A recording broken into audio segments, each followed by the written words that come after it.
Comment j'ai dépassé mes peurs cette semaine? Bonjour les amis, c'est Stéphanie de Liberté TV, j'espère que vous allez bien. Cette semaine on se retrouve pour une vidéo particulière concernant la semaine qui vient de s'écouler. J'avais envie de vous partager comment j'ai ressenti de l'anxiété, du stress, des peurs qui sont remontées et qu'est-ce que j'ai dû faire pour les dépasser et pour revenir à un état intérieur normal, de confiance, de sécurité, de paix.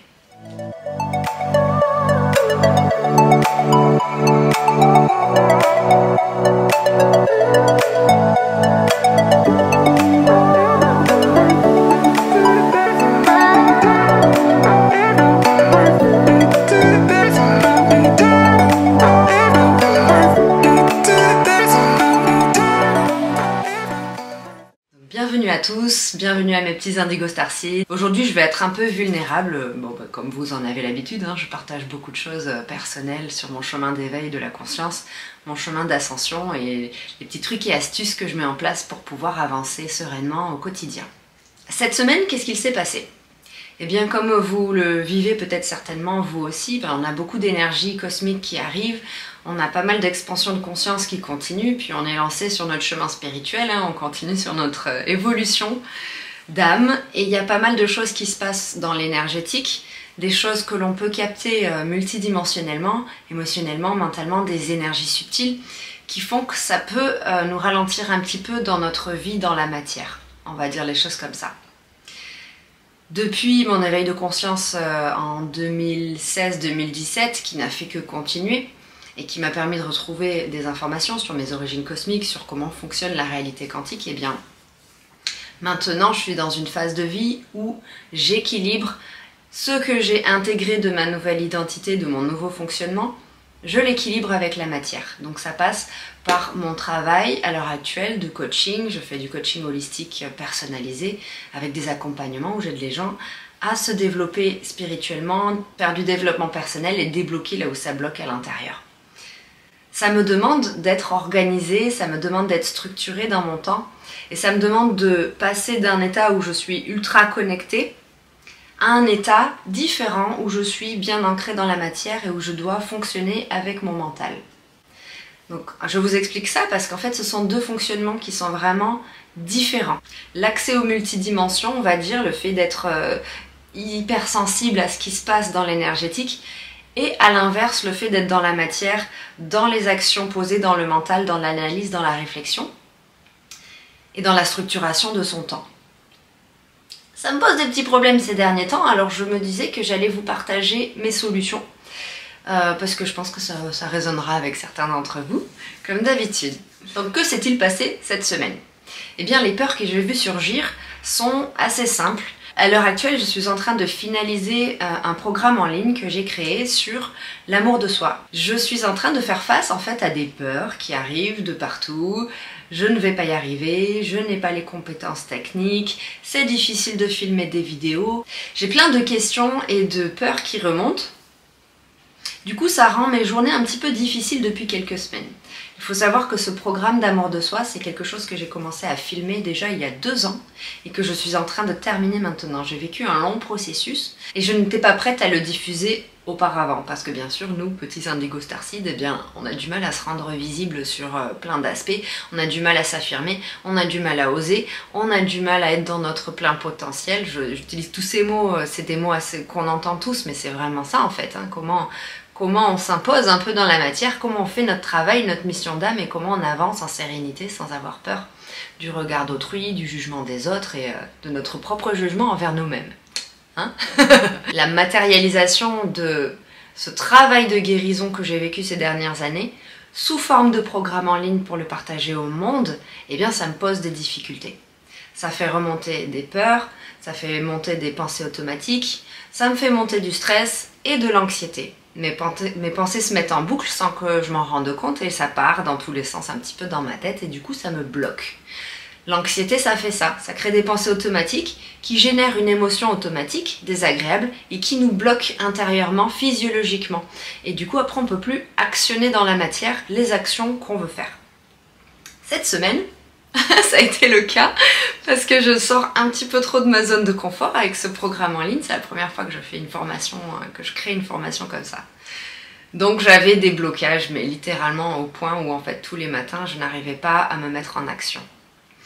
Alors je voudrais vous partager les solutions que j'ai trouvées pour pouvoir avancer, mettre ces actions en place qui sont importantes pour le collectif, pour moi et pour l'évolution de la conscience.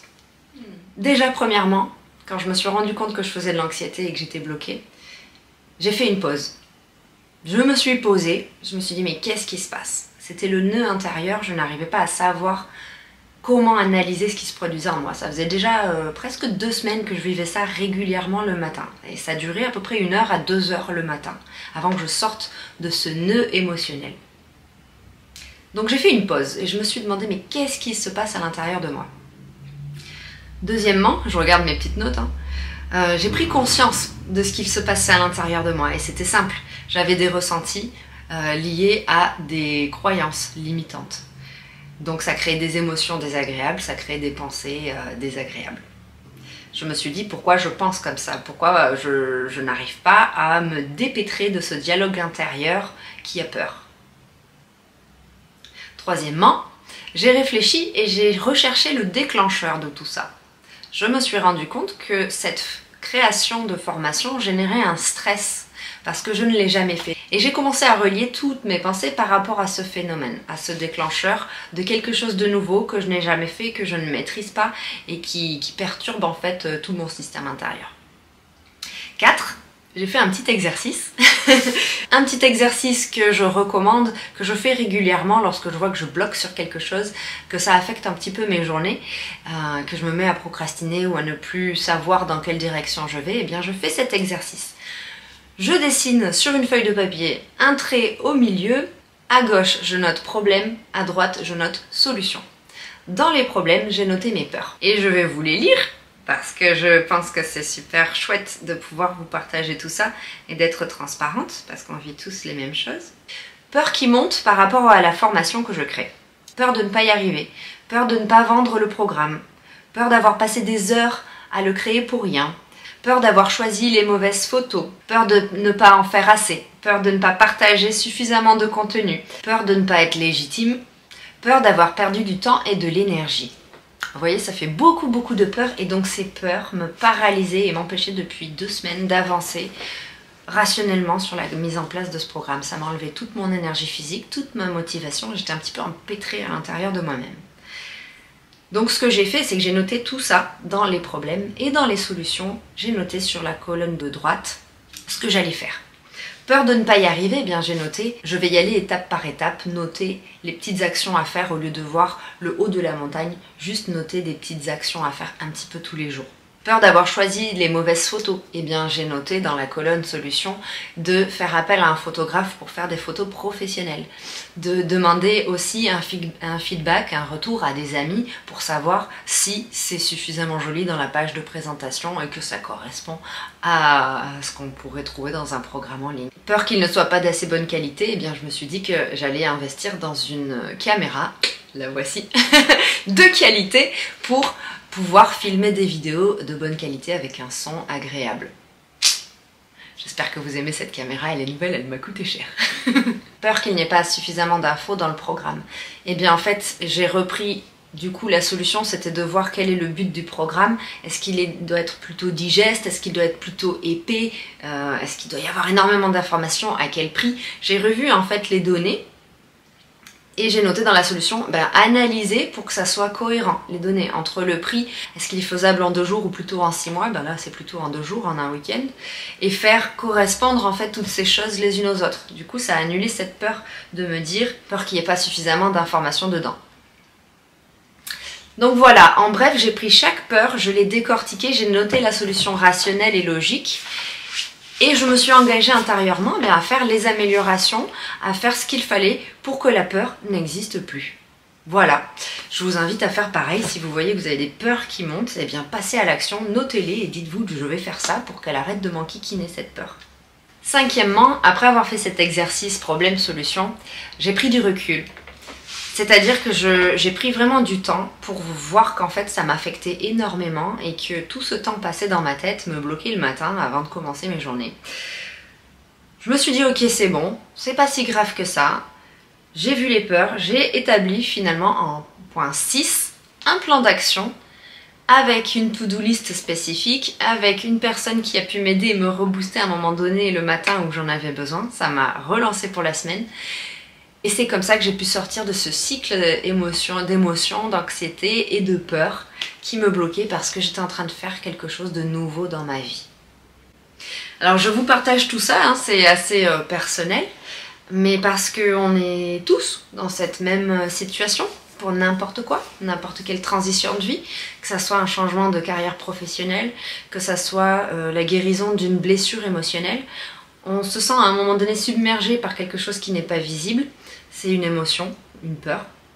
Ça peut être une émotion, une pensée, un ressenti général. Et en fait, ce qui est important, c'est de pouvoir avoir une technique pour se poser, prendre du recul, faire le point sur ce qu'il se passe et comment s'en dépêtrer, comment dépasser le problème en trouvant des solutions. Donc voilà, j'espère que mon partage vous aura été utile.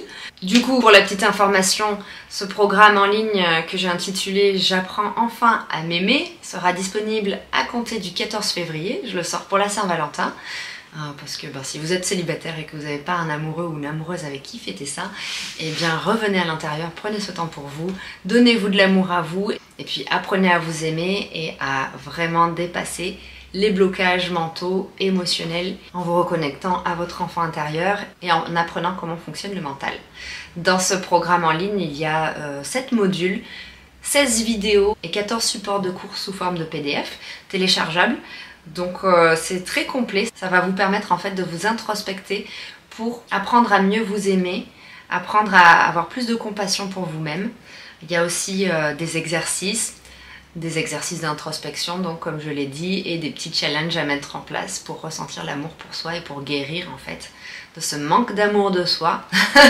L'amour de soi, c'est vraiment essentiel pour avoir une vie épanouie, pour se sentir bien dans sa peau, pour avoir une bonne image de soi et pour avoir un dialogue intérieur positif. Donc voilà, pour tous ceux qui sont intéressés par le programme et pour connaître les modalités, je vais vous mettre un lien dans la vidéo ci-dessous. J'espère que mon partage de mes peurs de la semaine aura été utile à certains d'entre vous. Je vous embrasse très très fort, je vous souhaite un très bon week-end, prenez soin de vous et je vous dis à bientôt pour une prochaine vidéo.